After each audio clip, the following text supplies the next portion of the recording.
بسم الله الرحمن الرحيم الحمد لله والصلاة والسلام على رسول الله وبعد أهلا وسهلا ومرحبا.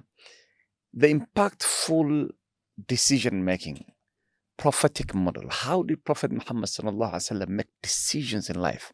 Everyone amongst us needs a decision in his life. Whether you are a leader, you are responsible. كلكم راع وكلكم مسؤول عن رعيته. Everyone is responsible. Everyone has a responsibility. So how do we make decisions? How do we take decisions in governance, in personal life, in leadership, everywhere? Prophet Muhammad serves as the greatest mode of impactful decision making. He balanced wisdom and justice, consultation, and also guidance, al-hidayah. Allah subhanahu wa ta'ala says, إخوتي في الله, فبما رحمة من الله لنت لهم ولو كنت فظا غليظ القلب لانفضوا من حولك فاعف عنهم واستغفر لهم وشاورهم في الأمر فإذا عزمت فتوكل على الله إن الله يحب المتوكلين. So by mercy from Allah, O Muhammad sallallahu alaihi wasallam, you were gentle with them, and if you had been rude in speech and harsh in heart, they would have disbanded from you. So pardon them and ask forgiveness for them and consult them in matters. And when you have decided, then rely upon Allah subhanahu wa ta'ala. This ayah, ikhwati fillah, it highlights key elements of prophetic decision making. Number one, as a leader, as a father, as a mother, as a brother, as a sister, as a manager. Number one, mercy and kindness in leadership. Mercy and kindness in our relationships. Number two, consultation, shura, before making any decision. Number three, trust in Allah, taking all necessary steps. Al-Imam Ibn al-Qayyim في كتابه إغاثة اللهفان, he says, the best decision makers are those who seek knowledge, consult the wise, and trust in Allah subhanahu wa ta'ala. They also say, Warren Bennett says, a leader is one who knows the way, goes the way, and shows the way. You know the way, you learn, you seek knowledge. You go the way by skill and trying hard, and you show it to others. By following Prophet Muhammad sallallahu model, we can enhance our decision making, the abilities for personal, social, and professional success. In each field we can succeed. And the pillars of prophetic decision making are 4 or 3. Number one, Prophet Muhammad sallallahu, he made decisions on 4 core qualities, which are essential for impactful decision making. And we will look into the seerah and go deep and see how did he make these decisions. And number one, Siddiq, or Sidq, truthfulness and integrity, ensuring that decisions are honest and just. Number 2 is amana, trustworthiness and responsibility, understanding the weight of the responsibility you got. Number 3 is al-hikmah, wisdom and intelligence, using critical thinking and foresight.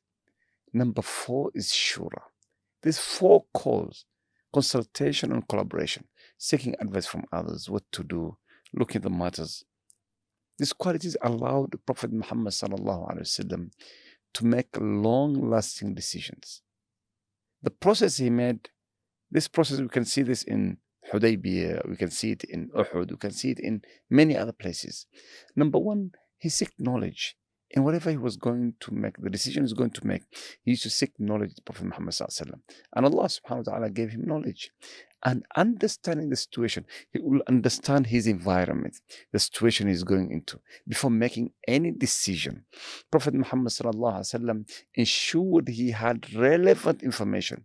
He never acted on assumptions or rumors, but sought facts and clarity.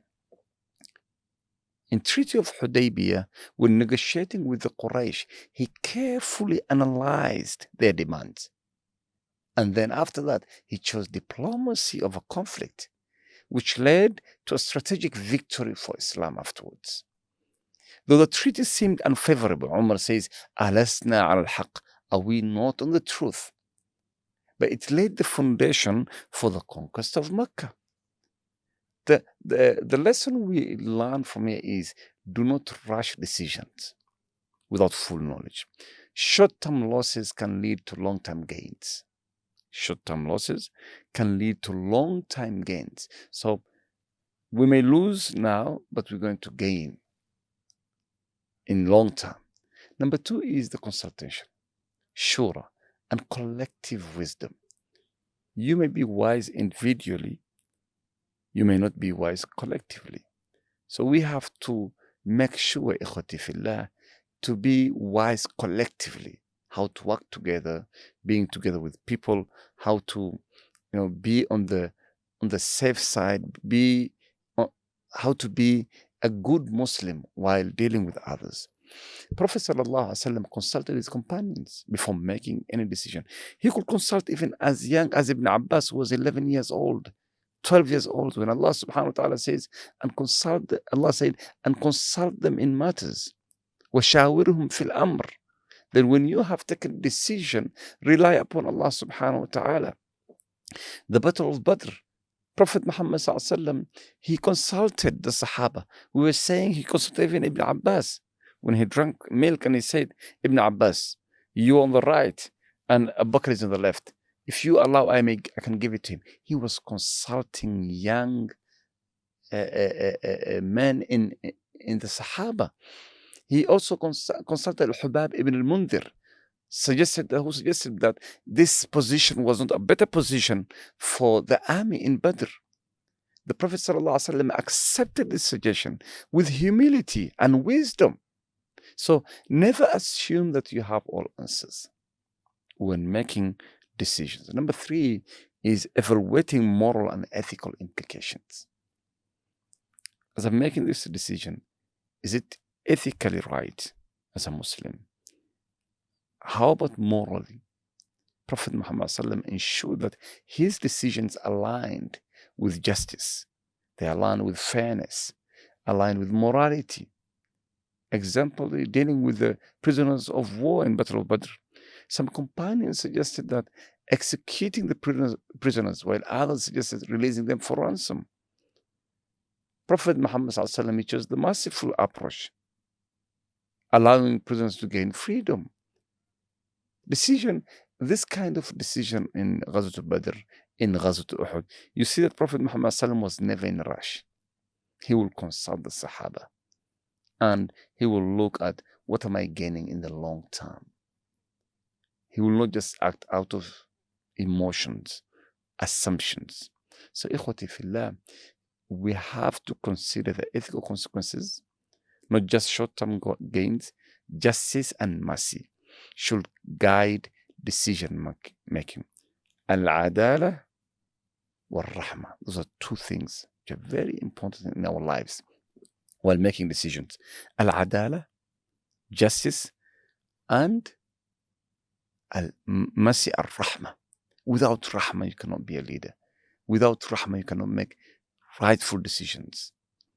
Number 4 is taking decisive action with tawakkul. When we trust in Allah subhanahu wa ta'ala, فَإِذَا عَزَمْتُ فَتَوَكَّلْ عَلَى اللَّهِ. The Prophet ﷺ once made a decision. He acted with confidence and relied on Allah subhanahu wa ta'ala. When you have taken a decision, Allah subhanahu wa ta'ala says, the example is the hijrah to Medina. It was not easy despite the danger. The Prophet ﷺ relied on Allah and took strategic precautions. He left Makkah at night, chose the least expected route, and hid in a cave. He trusted in Allah subhanahu wa ta'ala, and careful planning ensured success. مَا ظَنُّكَ بِاثْنَيْنِ ثَالِثُهُمَ اللَّهُ. When they came at the cave, what did he say? He said, what do you think about 2 people? Well, Allah subhanahu wa ta'ala is that. So in tawakkul, we try all our best. And then when we reach the last phase, Allah subhanahu wa ta'ala intervenes. But at first, we have to work hard and see that Allah subhanahu wa ta'ala guides us by our tawakkul. We rely on Him. But it doesn't mean that to be tawakkul. Just to say that, no, Allah subhanahu wa ta'ala will give me this. Allah will bring it. Allah will do this. No. Tawakkul is we rely on Allah subhanahu wa ta'ala, but we put in effort. اعقلها وتوكل على الله. Evaluating also risks. In business today and leadership, we have to use consultation, number one, prioritize ethical responsibility, evaluate risks and long-term benefits. Family and personal life, consulting people, family members, experts when making life-changing decisions, thinking about consequences before acting on emotions, using istikhara for guidance. Allah subhanahu wa ta'ala, He gave us that, to have istikhara, as Prophet Muhammad sallallahu alaihi wasallam teach that. You pray 2 rak'ahs to Allah subhanahu wa ta'ala, and then you ask Allah subhanahu wa ta'ala, Allahumma in kana hadha al-amru khayran li fi dini wa dunya. If it's good for my deen and for my dunya, Allah subhanahu wa ta'ala give it to me. How do we manage crisis in Islam? The prophetic model on decision making. How do we manage crisis? Number one, we stay calm under pressure. Calmness is strength. Number two, we analyze all possible outcomes. Number three, we act decisively but fairly. Those are 3 points which are very important in decision making and in risk management and crisis management. إخوتي في الله، بارك الله فيكم وجزاكم الله خيرا، والسلام عليكم ورحمة الله وبركاته.